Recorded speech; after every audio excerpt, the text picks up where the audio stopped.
আউশ গ্রামে তৃণমূলের গোষ্ঠী সংঘর্ষ, ব্লক সভাপতি ভার্সেস বিধায়ক গোষ্ঠী। ঘটনায় বোমাবাজি। সকালে গেরাই গ্রামের মাঠে বোমা উদ্ধার। ঘটনায় যখন তৃণমূলের ব্লক সভাপতি লালন শেখ। আউশ গ্রামের অমরপুন অঞ্চলের গোড়াই গ্রামের তৃণমূল পার্টি অফিসে গতকাল রাত্রি থেকে দফায় দফায় বিধায়ক গোষ্ঠী এবং ব্লক সভাপতি গোষ্ঠীর মধ্যে সংঘর্ষ শুরু হয়। সংঘর্ষের কারণ ওই পার্টি অফিসে ব্লক সভাপতির অনুগামীরা যেমন বসবেন তেমনি বসবেন বিধায়কের অনুগামীরা। এই নিয়েই বিবাদ। গতকাল রাতে অভিযোগ ওঠে বোমাবাজির। বুধবার সকালে ওই পার্টি অফিসে ফের দুই গোষ্ঠী বসাকে কেন্দ্র করে ফের সংঘর্ষ বাধে। যদিও তৃণমূলের তরফ থেকে বলা হচ্ছে যে সিপিএম এই ঘটনা ঘটিয়েছে। সকালে হাতাহাতি হলে ব্লক সভাপতি লালন শেখ জখম হয়। ঘটনাস্থলে পৌঁছায় আউশগ্রাম থানার পুলিশ। এটা গেরাই পার্টি অফিস আমাদের। এই পার্টি অফিসে বেশ কিছু সিপিএম থেকে ছেলে এসে হঠাৎ তারা বলছে আমরা পার্টি অফিসে বসবো, পার্টি করবো, তৃণমূল পার্টি করবো। তাই তার আগেই আমাদের বুথ সভাপতি যখন ফোন করে আমাকে, আমি আসার আগে আমাদের ব্লক সভাপতি অলরেডি এখানে এসেছিল। আসার পর ব্লক সভাপতির সিস্টেম ওদের সঙ্গে কথা বলতে যায় যে কেন এরকম কথা তোরা হঠাৎ করে বলছিস, তোরা যদি দলে আসতে চাস আমাদের, তাহলে দলে আমাদের বুথ সভাপতি আছে, বুথ সভাপতিকে তোরা দরখাস্ত করবি, অঞ্চল সভাপতিকে দরখাস্ত করবি, তারপরে অঞ্চল সভাপতি ব্লক সভাপতি জানাবে, ব্লক সভাপতি জেলাতে পাঠাবে, জেলা থেকে আমাদের রিপোর্ট আসবে, তখন আমরা তোদেরকে দেবো, সিস্টেম আসতে হবে। এখন ওরা বলছি না আমরা এমএলএ লোক, আমাদেরকে এমএলএ বলেছে এখানে আসতে। এমএলএ লোক যতই হোক, এমএলএ কি সিপিএমের লোকগুলোকে এমএলএ লোক বলে দিলে হবে? আগে তো দলে আনতে হবে। সিপিএমের লোককে যদি এমএলএ বলে যাবার লোক, তাহলে সেটা তো ব্লক সভাপতি, আমি অঞ্চল সভাপতি হিসাবে বলছি, আমি তো মেনে নিতে পারি না। আমার তো একটা সিস্টেম আছে দলে, সেই দলের সিস্টেমে আমরা চলবো। এই সিস্টেমটা না করে ওরা জোরজবস্তি করে এসে এইখানে এসে বলছে আমরা তৃণমূল করবো। তখন আমাদের এই বুথেরই বুথ সভাপতি একটা কোনো কথা বলতে যে তাকে তার উপরে চড়া হয়। যখন চড়া হচ্ছে তখন ব্লক সভাপতি তাড়াতাড়ি তাকে আটকায় দিয়েছে। এখন বেশ কিছু ছেলে একদম ব্লক সভাপতি গায়ে এসে হাত তুলে দিলে, কেউ পিছন থেকে ঘাড়ে মারলে, কেউ পিছন থেকে মাথাতে মারলো, এবং তার ছেলে এখন জেলা যুবনেতা, সেও আটকাতে গেল, তাকেও মারধর করে দিলে।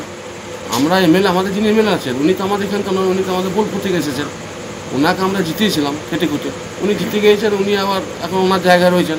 কিন্তু এখানে কী করে বলবো যে দ্বন্দ্ব, উনি হয়তো আসেন না বা ওনাকে আমরা বলা হয় না, উনি সংগঠনের কাজ করেন না।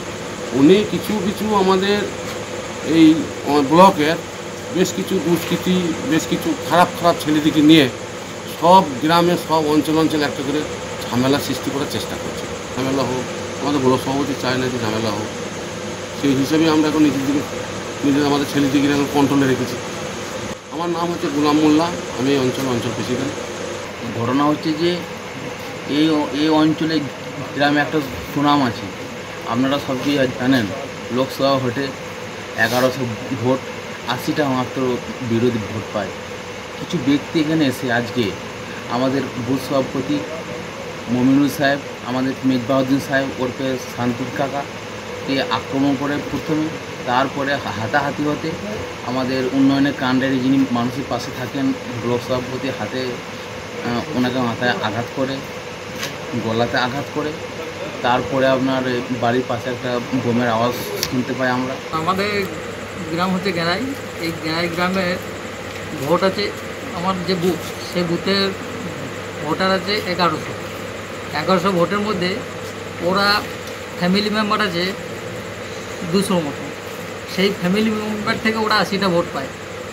হ্যাঁ, 80টা ভোট নিয়ে ওরা ওই সিপিএম থেকে দাঁড় করায়। সিপিএমের ওই ছেলেগুলোর মধ্যে কিছু কোনো ছেলে আর কি, সব ছেলে না, ওই গোটা 15 ছেলে এসে এখানে পার্টি অফিসে বসে। তারা বলে যে আমরা পার্টি অফিসে দখল করব। এই নিয়ে একটা অশান্তি সৃষ্টি হয়। সেই অশান্তির জন্যে ব্লক সভাপতি আসে। ব্লক সভাপতি আসার পরে একটা ধস্তাধস্তির সৃষ্টি হয়। ওই যে কখন কাকে মারধর করবে, এর আগে যেমন আমাকে একবার মারধর করেছিল।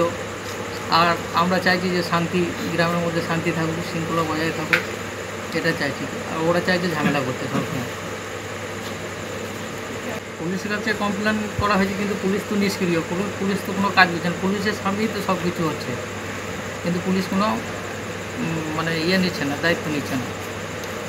আমার নাম আব্দুল মোমেন মোল্লা।